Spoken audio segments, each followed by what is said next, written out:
Originàriament, aquest frontal cobria la part davantera de l'altar.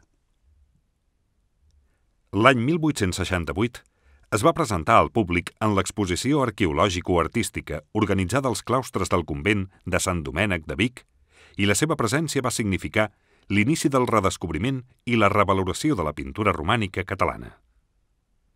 Segurament, és obra d'un taller biguetà de la segona meitat del segle XII i, estilísticament, correspon al període de plena maduresa creativa del romànic català. El frontal està presidit per la figura de la Mare de Déu amb l'infant dintre d'una màndorla sostinguda per 4 àngels amb la inscripció Maria Mater Domini Nostri Jesucristi. Als compartiments laterals hi ha escenes de la vida de la santa.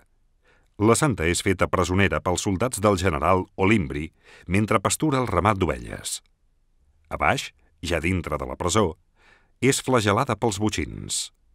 Al compartiment superior dret, la santa és turmentada pels dimonis, i a baix, al botxí, després de torturar la santa en presència del general, la degolla amb el ganivet en el moment que l'Esperit Sant, en forma de colom, baixa per rebre la seva ànima.